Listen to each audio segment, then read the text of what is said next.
Il y a beaucoup de sujets importants dans Charlevoix quand on parle des traversiers, on parle des quais, on parle des hôpitaux, des questions qui relèvent du gouvernement du Québec. Et pour en parler, j'ai le plaisir d'accueillir notre députée, Karianne Bourassa. Bonjour. Karianne, bonjour, bienvenue. Merci. Avant d'aller vers les questions d'actualité, j'aimerais savoir, vous avez un nouveau-né? Comment se passe la vie de député avec un nouveau-né? Ça nécessite beaucoup de réaménagement au niveau de la vie familiale. C'est certain que j'ai trouvé une garderie il y a 2 semaines seulement. Alors, j'ai recommencé à travailler quand Madden avait 3 mois. Là, il a 6 mois maintenant. Donc, pendant 3 mois, je l'ai emmené avec moi au travail. Quand j'avais des rencontres, on a mis un petit parc au bureau. Mes employés l'avaient dans les bras et c'était un peu la mascotte du bureau. Donc, il est venu avec nous. Il est venu à l'Assemblée nationale. Maintenant, on a trouvé une belle place en garderie avec des gens là... Et la mère et le bébé sont en santé? On est en santé, ça va très bien. On apprend à se connaître et c'est un petit bonhomme tout souriant. Là. Les gens vont le croiser un peu partout. Alors, on est heureux de vous revoir avec plus de disponibilité. Merci. Notamment pour parler des différents dossiers d'actualité de la région. J'aimerais qu'on commence avec la Société des traversiers du Québec. Oui. On dirait que les choses vont de mal en pis. Si on écoute en tout cas les gens de l'île aux Coudes, ça va de mal en pis, la Société des traversiers. Vous en pensez quoi? Depuis 2002, c'est la date où j'ai été élue. 2022? 2022, pardon. Oui. Ça a été vraiment un sujet qui revient souvent parce que non seulement, parfois, il y a des arrêts dus à des bris mécaniques, il y a des arrêts dus à la mauvaise météo. Et là, maintenant, il y a cette grève des travailleurs de la STQ. Donc, pour les insulaires, c'est leur route, il ne faut pas l'oublier. Donc, c'est leur façon d'entrer et sortir de l'île. C'est certain que ça chamboule non seulement leurs habitudes, mais aussi leur économie. Parce que si les livreurs ne peuvent pas venir sur l'île, si les touristes ne peuvent pas venir consommer, bien, ça met en situation plus précaire les commerçants. Mais depuis 2002, la situation n'a pas évolué. Là. On reçoit ici, nous, le maire de l'île aux Coudes, d'autres intervenants, et tout le monde se plaint de l'attitude de la STQ. Bien, c'est ça. Là, justement, aujourd'hui, j'ai eu une rencontre avec les maires, le maire des Éboulements et le maire de l'île aux Coudes. Et la semaine dernière, j'ai emmené le ministre responsable de la capitale-nationale, Jonathan Julien. On est allé sur l'île aux Coudes pour rencontrer les commerçants. Parce qu'il y a deux aspects un peu. En ce moment, bien sûr, la grève, il y a un conflit au niveau patronal syndical. Qui perdure depuis très longtemps. Qui perdure. Malheureusement, vous comprenez qu'on ne peut pas trop aborder la question, mais il y a aussi la question des communications avec la STQ. Donc, la STQ, les maires disent qu'ils ont de la difficulté parfois à communiquer avec la STQ. Oui. Donc, on est allé sur le terrain pour entendre les commerçants, entendre leurs préoccupations, entendre les élus également, qu'est-ce qu'ils ont à dire. Et par la suite de ça, nous, on va tenter de regarder qu'est-ce qui peut être amélioré. Et vous en retenez quoi des commentaires que vous avez reçus? J'en retiens que les maires... Est-ce qu'ils sont fondés? Ces commentaires que vous avez reçus? C'est justement, là, je suis allée recueillir les propos des élus et des commerçants. Et maintenant, je vais aller rencontrer la STQ pour voir, justement, qu'est-ce que, de son côté, la STQ a à dire. Pour quelles raisons est-ce qu'il semble y avoir un problème de communication entre les élus, les citoyens et la STQ? Donc, je vais vraiment être là pour faire le lien entre tout ce monde-là, pour être sûr aussi que tout le monde se parle. Mais au niveau de l'accessibilité de la traverse, on a aussi franchi un pas important. Parce que, avec le projet de loi 89, je vais essayer de vous le résumer simple, en ce moment, l'île aux Coudes est un service essentiel. Donc, même s'il y a une grève, il y a quand même des services de traverse qui doivent être offerts. Habituellement, il y a 50 traverses par jour. Avant, on disait, bon, bien, 8 traverses par jour, c'est correct en temps de grève, les 1000 habitants de l'île peuvent sortir, peuvent entrer. Ouais.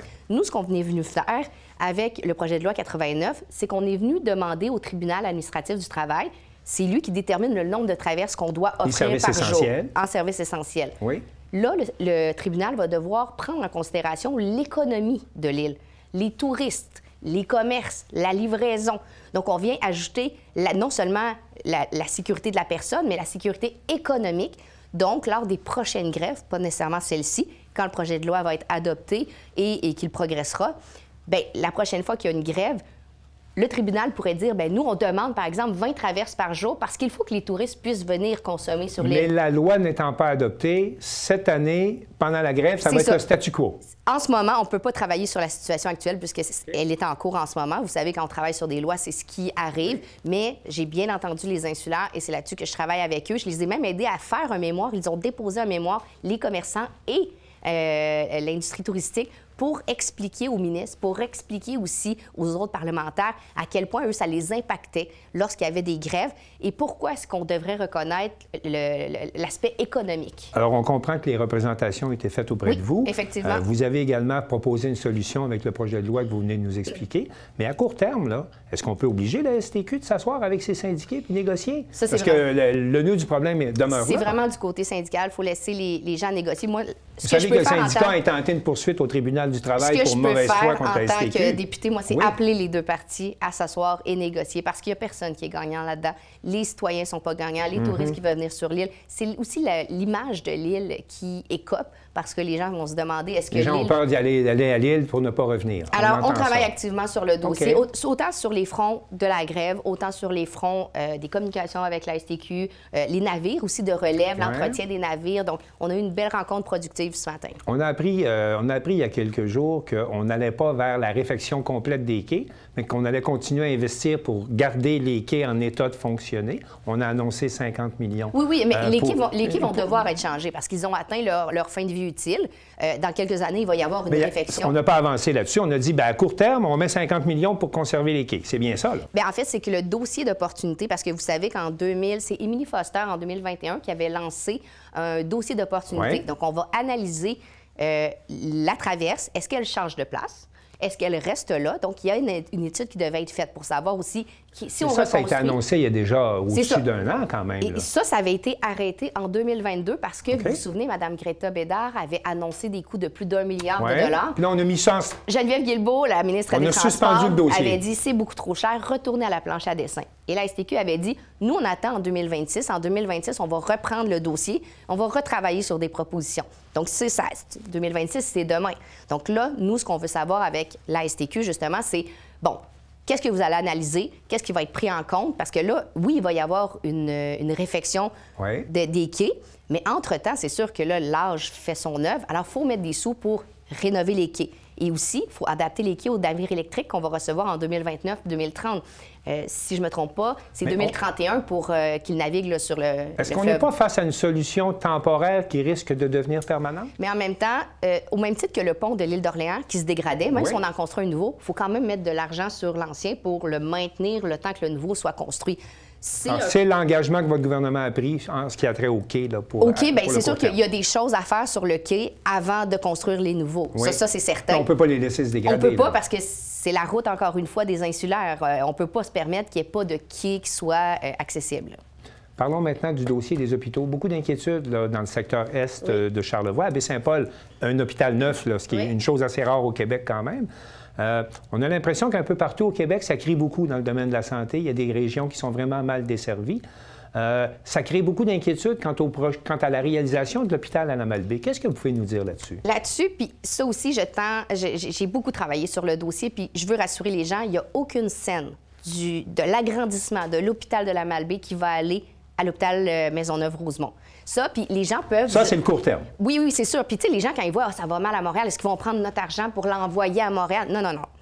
L'argent pour l'hôpital, elle est réservée. On avait 250 millions de dollars. On a même rajouté un 100 millions avec l'inflation, là, parce que ça coûte tout plus cher. Et là, ce qui est arrivé, c'est qu'il y a un bureau de projet qui, justement, fait un dossier d'affaires. Quand le dossier d'affaires va être terminé, mais là, il n'était pas terminé. Il leur manquait quelques millions de dollars pour terminer le dossier d'affaires. Le gouvernement du Québec, on est venu trouver cette somme supplémentaire. C'est ce qui a été annoncé par le ministre Christian Dubé et le premier ministre. On a trouvé les sous pour terminer ce dossier d'affaires-là. Quand le dossier va être terminé, bien là, c'est là que ça va sur le bureau du Conseil des ministres. Et quand le Conseil des ministres dit « OK, on accepte le projet », c'est là qu'on délie les fonds et que l'argent devient disponible pour aller en appel d'offres et construire l'hôpital. Les délais que ça encourt, est-ce que vous ne seriez pas favorable à proposer au maire de la Malbaie de faire un aménagement temporaire dans son trou au centre-ville? Parce qu'on parle de plusieurs années, là, quand même. Là. Pas nécessairement. Le dossier d'opportunité, le dossier va être analysé. Ensuite, il va falloir autoriser. Ensuite, il va falloir aller dans les plans de vie. Ce qu'on disait, la dernière date on parle de 7-8 ans de délai facilement. La dernière date qu'on avait, c'était 2030. Maintenant, avec tous les projets d'infrastructure au Québec, est-ce que ça pourrait décaler? Ça dépend aussi de quand ils vont terminer le dossier d'affaires, quand l'organisation va terminer le dossier. Mais on en a pour plusieurs années quand même. Je ne sais pas. Nous, ce qu'on nous avait dit, c'est qu'il était pratiquement terminé. Il manquait de l'argent pour finaliser. Mais encore, est-ce que ça va prendre quelques mois ou un an? C'est vraiment eux, le CIUS, qui peut répondre à ces questions-là ou la SQI. Par la suite, quand ça dépose au Conseil des ministres, c'est là que le dossier est prêt et qu'il tombe, comme on dit dans le fameux PQI, il passe de planification à réalisation. Et c'est là qu'on peut aller en appel d'offres pour la construction. Est-ce que ça va repousser de quelques mois? Ça, on ne peut pas le savoir d'avance. Mais ce que je dis aux citoyens, c'est que moi, je me suis vraiment battue pour que l'agrandissement ait lieu. Ça va avoir lieu. Il n'y aura pas un trou béant pendant des années au centre-ville. Il va y avoir un hôpital, l'agrandissement. J'ai bien fait les représentations. Mes collègues étaient sensibilisés pour comprendre l'importance de cet hôpital-là. Pas juste pour Charlevoix. Il ne faut pas oublier que c'est la Côte-Nord, c'est le Saguenay. On dessert tellement de monde avec cet hôpital-là également que c'était important pour tout le monde. Vous entreprenez cet été une tournée. Oui. Pouvez-vous nous parler un peu de votre objectif et pourquoi vous faites ça? En fait, moi, je suis responsable de 27 municipalités, 4 MRC, 2 îles. Oui. Puis, j'aime parler avec les gens, j'aime aller sur le terrain. C'est ce que j'aime le plus de mon travail. Et là, veux pas, j'ai eu un petit bébé. Pendant 3 mois, ça a été un petit peu plus... On vous a moins vu. Oui, j'ai été un petit peu plus à la maison. J'ai eu une césarienne. La mobilité était un petit peu plus difficile. J'ai pas pris trop longtemps, mais j'ai quand même pris un 3 mois avec mon bébé. Alors là, je voulais reconnecter avec les gens. C'est sûr que vous vous en parlez, la STQ, le dossier de l'hôpital, les gros dossiers, je les suivais, je les porte, j'ai continué à travailler. Il n'y a pas une semaine qui passe sans qu'on en parle. Justement. Mais les petits dossiers, là, mais qui sont importants pour les gens. Par exemple, hier, je suis allée à Baie-Sainte-Catherine, puis les gens m'ont dit « Qu'est-ce que tu viens annoncer? » Mais rien. Je viens rien annoncer, je viens vous parler, je viens savoir, vous, qu'est-ce que vous voulez que j'amène à l'Assemblée nationale comme enjeu? Qu'est-ce que vous voulez que je défende? C'est quoi qui vous préoccupe? Quel changement on devrait effectuer? Puis là, ils nous parlent de sujets comme, par exemple, au CLSC, on veut plus de plages d'ouverture pour les prises de sang. On aimerait avoir un service, par exemple, adapté pour le transport. On devrait miser là-dessus. Donc, il y a... Vous allez ouvrir une centaine de dossiers si vous faites le tour des 27 municipalités. Mais tant mieux, je suis là pour ça. Je suis là pour ça, puis j'ai une équipe aussi, parce que c'est pas tout moi, personnellement, qui résout tous les problèmes.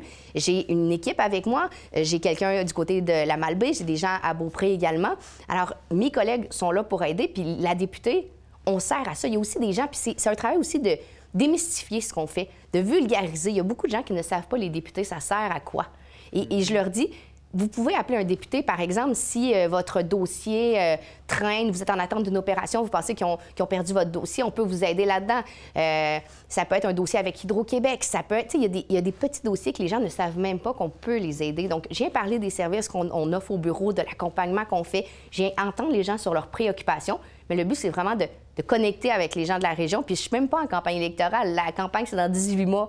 Mais j'avais fait cette promesse-là aux gens de « Vous ne me verrez pas faire du porte-à-porte juste aux élections. » Je suis députée pendant 4 ans. Je suis là pour vous représenter pendant 4 ans.